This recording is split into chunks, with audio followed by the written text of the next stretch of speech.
There was also a period of time where I was really into orchids, and that's the only thing I grew. Like the only thing. I got rid of all my plants. It's funny because now the aroids are very expensive. At that time, the orchids were very expensive. Okay. And orchids that I had previously spent ridiculous amounts of money on, I see now for like $10 online, and it's like, wow, I should have just waited. Yeah, right. Wait it out. Wait out ride it out. Yes, yeah. But during you that probably time, got a little bit ahead of the aroid. I got way ahead of the aroids. It's funny because when I got into them, they were not popular. Not only were they not popular, people didn't like them. They thought they were ugly. They were insanely cheap.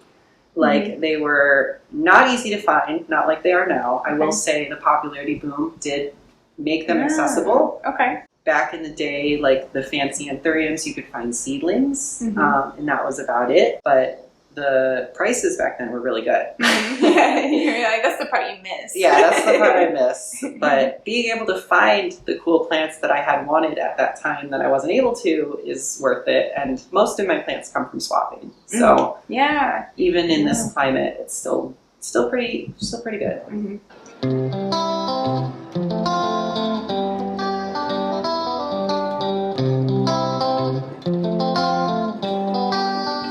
What's up, nature lovers? Welcome to my channel. If you're new here, my name is Kayla, and I'm working to connect houseplant lovers to the nature that we try to surround ourselves with in our homes through caring for houseplants, learning and exploring about native plants, and appreciating medicinal plants. So we're here with Ren. He is at philo.fix on Instagram. And the reason we're here again today is because we had a hiccup with the microphone last time and got no audio in the second half of the shoot, so we're here again. And it's snowing. And it's snowing this time, yes. If you haven't seen the other parts of this series, I will link the playlist here and also down below. But today we're going to be talking about his living room shelf where there's a lot of aroids, and I'm excited about this one. This is going to be great.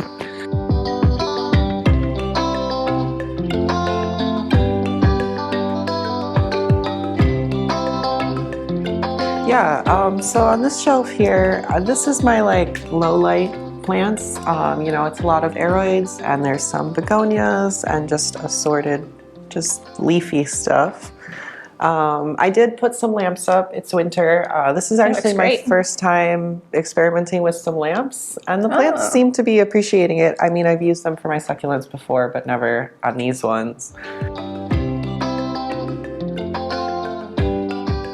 This one is one of my favorites recently. He's really trying to escape. This is the Anthurium clavigerum, and I've always really loved the palmate Anthuriums. They're definitely my favorite, but he's getting a little ridiculous now. And another Anthurium up here. I just wanted to talk about this one because a lot of people are worried about growing these indoors, you know, the little velvety Anthuriums. This is the crystallinum, and I've had a great experience with it. It's been really easygoing. I don't do anything special with it. It's just in my regular dirt mix. Does it look like you cut it back? Yeah, when I got it, it was actually just this big stump at the bottom. Oh, okay. So I actually planted the stump, and it's all grown from there. And it's made a lot of offsets too, which is cool. Yeah. But yeah, Anthuriums are good plants. This one, I just wanted to mention these two Anthuriums. This one here is the Vitarifolium, thank you. And then this one is Gracile, and I grew both of these from seed. So they're getting really big now.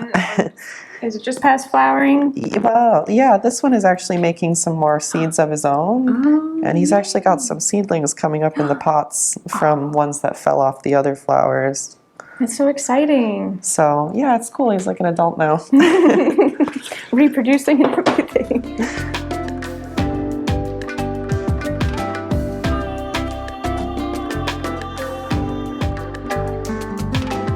Oh, and I wanted to show this one off because you can't take pictures of it, so maybe on video it'll look cooler.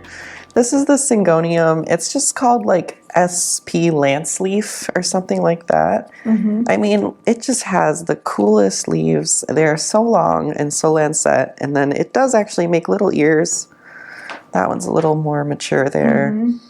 But it's just really an interesting plant, and it's very slow growing for Syngonium, which in my opinion is a bonus. Because if you like look up here, the Syngoniums, they get really big. Yeah. So this is about 3 years from one little cutting down there. So it's been a slow process, but the ears are cool. They're finally starting to show. It's got just such a nice texture as a whole. Yeah. You know? Yeah, very grassy, but obviously not grassy at the same time. But yeah. Yeah. I'm a huge fan of Syngoniums in general. I have just a ton of them. I love this. Party Road. Yeah. Very popular right now. It's been another really slow growing one for me. Okay. I got this cuttings maybe like a year ago. You know, and like most Syngoniums are much faster than that. This one has just been slowly creeping along, but it's a good plant. I really enjoy it. I do enjoy is it the Chia Pens, right? This one is actually the Macrophyllum. I do have Chiapensi as well. Biggest difference, I mean, they're nearly identical. Okay. The Chiapensi tends to have a little bit more unequal leaves. One side is usually a little bit bigger than the other. Oh, okay. Yeah. But the more symmetrical. Yeah, this one is really symmetrical and a lot more pendulous. Like the leaves hang almost like straight downwards. Okay. But the biggest difference I've noticed is the growth rate. Macrophyllum is just the most aggressive weed. I mean, I just cut this like halfway down maybe 2 months ago. And it's already like grown all the way back. Yeah. Whereas Chiapensi, I've had one plant for 2 years, and now I have 2 plants with 2 leaves apiece. So like the growth rate is so much slower. And my eventual goal is to have Macrophyllum just keep going up and down the pole, and then I'd like to have Chiapensi as a hanging plant. Oh, okay. What else? I guess there is one Monstera up here. This one, people really like this one, so I guess I should show it. This one is the Monstera Standleyana.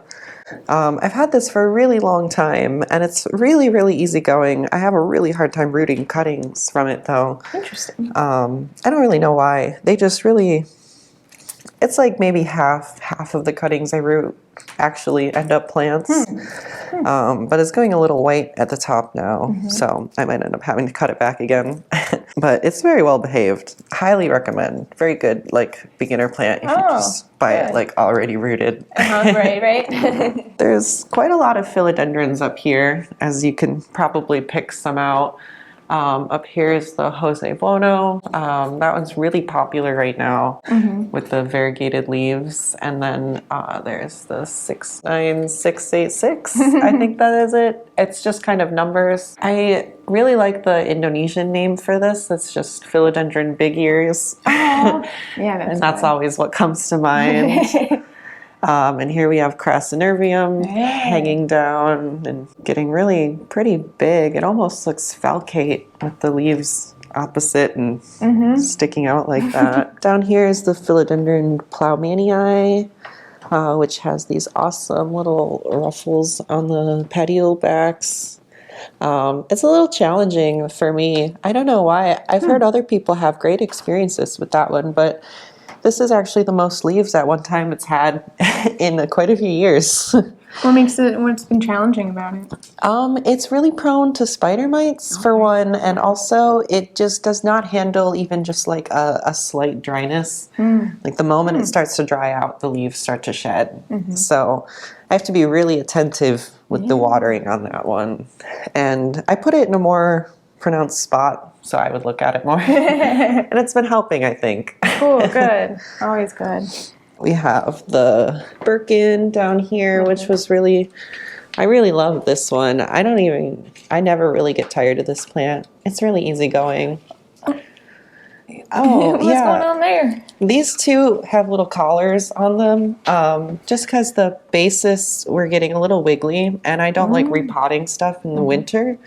So I just put those on, and now they're much more solid. And then when I pot them in the spring, I'm just going to drop them down a little bit so that they're a little more stable. Okay, so you cut down the side of the plastic pot? Yeah, and just wrapped it around and filled it with dirt.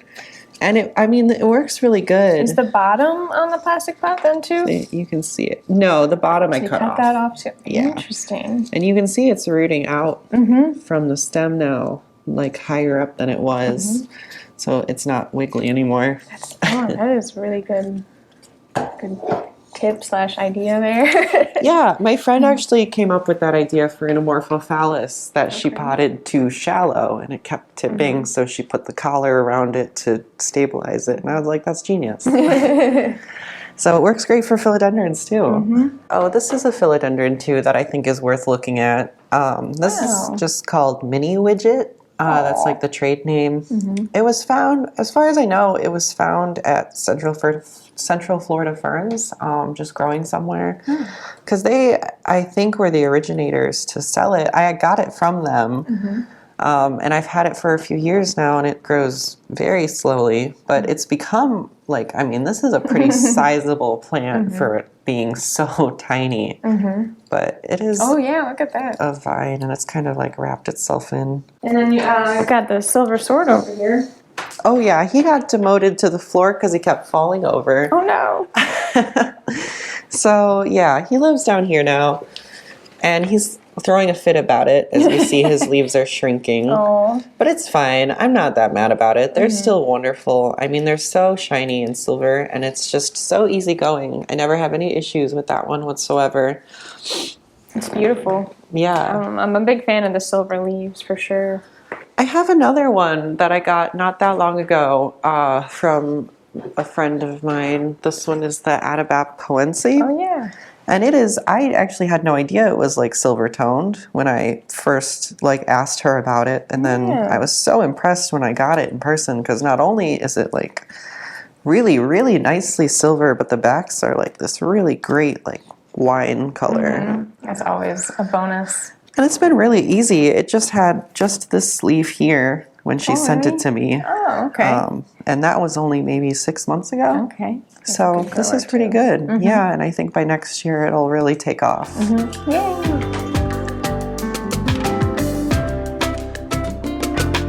But yeah, that's the another thing. There's a lot of like interesting little tropical plants up here that aren't philodendrons too. I really am fond of this. It's the Monolina primuliflora. I have a lot of Melastomes. I really, really like them. And this one has gotten really large. It's just kind of flushing out leaves now. Yeah, and the last time we were here, there were less. Yeah, it like goes dormant and then wakes up kind of at random whenever it decides to. So I thought it was going to be dormant for the winter, but then it just like Well, you got those lights out. now. Maybe that's helping. Yeah, I think the lights might be making a difference. You're right. I know you've got this one you were really excited about last time, too. Oh, yeah, the Metanilla coccinea. So beautiful. It's a really wonderful plant. And the little tuber at the base is starting to get a lot bigger. And it's like actually kind of like pushed itself above the soil line. Oh, really? You didn't have to lift it? I did. I lifted it a little bit at first, but now it's just kind of doing its own thing. Probably one of the best Hoyas ever. I mean, just always covered in flowers. And it's just so easy. I mean, I never have any difficulty with this plant. It's even got more up here coming out. I mean, seriously, just always flowering. And it's so good. It is, however, the only Hoya I have that's not fragrant. Interesting. Okay. I don't know if you smelled it earlier, but it has no scent. It's worth it for the cool shooting star flowers, definitely. though.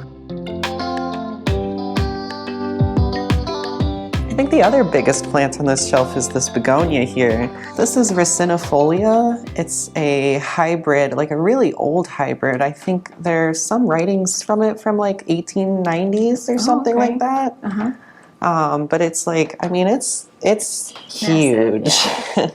And it's, the common name is just the immense begonia, which is fitting. Definitely. And your begonias, there's another one back there that... Oh, yeah. There's a ton of begonias hiding.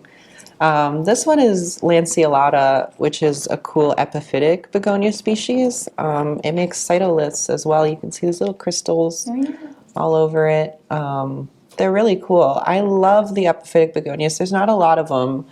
I think the two prominent epiphytic species are lanceolata and then Velosiana, which is much larger. I can grab that down. But this one is Philodendrons, and it's really, really good. I mean, it's really filled out this bulb pan, and it's got this really awesome rhizome now that's just like climbing and crawling everywhere. So it's really cool. I got a few seed pods off of this recently, actually. I tried to cross it with Lanceolata, but I kind of have a feeling it just selfed. But I don't know. We'll see. I planted them a few days ago, actually. So we'll find out maybe next year. That one is Moyasii. It's a very, very, very slow growing species. I got this maybe 6 months ago with one leaf. Okay. Now it has a third coming out. It's got these awesome square petioles though, which are really cool. And this, just the texture is unreal. There's another one back here, the silver Berkellii. This one is also really new, but I just want to show it because it's unbelievably metallic. Like I knew it was because it's got silver in the name, but it's so much more than I was expecting. And petioles are awesome. Yeah, got those like stripes. Yeah. Oh, I see. Is that another begonia down there? Yep, that one is Thyme. That one is it had a learning curve. I struggled with it for a while, but then all of a sudden it just started doing well. So either I figured it out or it figured itself out.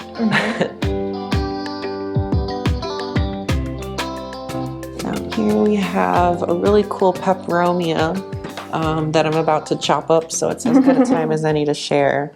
I got this from a friend, and it's an undescribed species that people just call bamboo stalks. The little... Yeah, it's got the little bumped, like raised little nodule thingies. And when it's actually like standing up, it's fine, but it's getting a little... Yeah. Getting a little big and top heavy, so I'm gonna have to chop it back. But it's a really interesting peperomia, and it's done totally fine just on a shelf over here. Even like before I had the lights in, it did just fine, which is great because a lot of the peperomias need to be in like cloches and terrariums and stuff. So yeah, the open air ones are very nice and convenient to have. Yes, definitely.